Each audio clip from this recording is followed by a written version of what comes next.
Assalamualaikum warahmatullahi wabarakatuh. Assalamualaikum warahmatullahi wabarakatuh. Perkenalkan, nama saya Fikri, guru ngaji. Fikri atau Fitri? Fikri. Oh, oke. Ya, saya guru ngaji di Tegerong Entertainment. Oke. Ustadz, kaitannya dengan perkataan Imam Malik yang mengatakan ta'allamal adaba qabla an tata'allamal ilma. Beliau belajar adab 16 tahun, belajar ilmu 4 tahun. Ya. Pertanyaan saya, kenapa belajar adab itu jauh lebih lama dibandingkan dengan belajar ilmu? Ya. Kemudian adakah kitab khusus yang membahas kaitannya dengan adab? Misal kita belajar wudu, kemudian ada kitab yang membahas tentang adab dalam berwudu, atau kita belajar tentang fikih sholat, kemudian ada kitab yang membahas adab dalam sholat. Itu saja pertanyaan Ustaz. Baik. Yang pertama, Quran surah kedua di akhir ayat 282. Sebelah kiri paling bawah di pojok tuh ya. Allah sampaikan wattaqullaha wa yu'allimukumullah.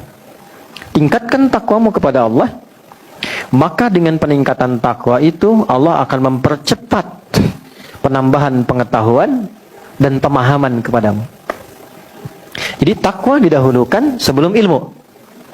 Apa di antara turunan takwa itu? Ternyata turunan takwa itu diantaranya adab. Takwa disebutkan dan derivasinya di Quran sebanyak 240 kali. Pemiliknya disebut taqi, jamaahnya disebut muttaqin. Siapa di antara ciri muttaqin itu? Dua. Satu, yang punya adab terhadap Allah, dari mulai dia menata bangunnya, dia doanya, dia berinteraksi dengan istighfarnya, Quran surah ke-51 ayat 15 sampai dengan 23, ya. Dan orang yang punya adab dengan sesama, Quran surah ketiga ayat 133 sampai 134. Alladzina yunfiquna fis sarai wad dharra wal kadhimina al ghaidha wal 'afina 'anil nas wallahu yuhibbul muhsinin. Adab. Kenapa adab didahulukan sebelum ilmu? Adab itu sikap moral yang membimbing kita untuk berperilaku baik. Jelas?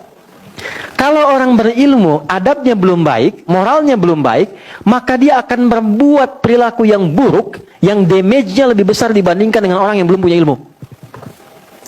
Orang korupsi kalau pintar, ngambilnya banyak, dibandingkan dengan orang yang mencuri tapi nggak pintar. Ya kan? Kijang-kijang nanti durian disimpan di sini ya, tuh. Ya, banyak motifnya. Dan damage-nya lebih banyak. Sama, jangan dikira orang yang punya pengetahuan tapi minim adab, jangan dikira bermanfaat, merusaknya akan banyak. Ya, akan banyak. Siapa yang banyak memberikan fatwa yang keluar buruk dan itu mencelakakan. Betapa banyak orang belajar tapi kemudian setelah belajar berselisih. Ada yang mencela si fulan, ada yang mencela si fulan. Ada yang suami baru ngaji pulang mencela istri, istri baru ngaji bid'ahkan suami. Dan yang paling menarik adalah ketika kita belajar kan untuk menyatukan. Yang kurang kita tutupi, yang lebih kita turunkan untuk disamakan. Tapi bisa terjadi demikian. Apa yang salah? Adab. Maka Islam datang untuk melatih adab terlebih dahulu, dan saat yang bersamaan ilmu diberikan. Jadi tidak harus nunggu 16 tahun. Itu bersamaan. Karena saat belajar adab pun sedang belajar ilmu. Ilmunya khusus adab. Karena itu para ulama itu mendahulukan pelajaran adab dengan babnya sebelum masuk kepada ilmu-ilmu pokoknya. Apa di antara contohnya? Imam An-Nawawi itu menulis kitab Riyadhus Shalihin 1896 hadis. Sebelumnya Al-Arba'in 42 hadis. Lalu Syarah Sahih Muslim 9 jilid Sahih Muslim. Tapi kitab yang pertama ditulis apa? At-Tibyan fi Adab Hamalatil Quran. Bagaimana ahli Al-Quran itu punya adab dalam mengajar dan dalam belajar. Anda lihat di antara bab pertamanya. وَلَا يَتَعَلَّمُ إِلَّا مِمَّنْ كَمُلَتْ أَهْلِيَتُهُ. Tidaklah seorang murid belajar kecuali kepada guru satu yang pakar di bidangnya. Jangan sampai ini mengundang belajar hadis tapi pada orang yang tidak tahu hadis. Kalau gurunya pakam fikih, fikih saja. Gurunya tafsir, tafsir saja. Jangan diminta guru tafsir ngajar fikih. Salah. Yang kedua apa? وَكَمُلَتْ أَخْلَقُهُ. Akhlaknya baik.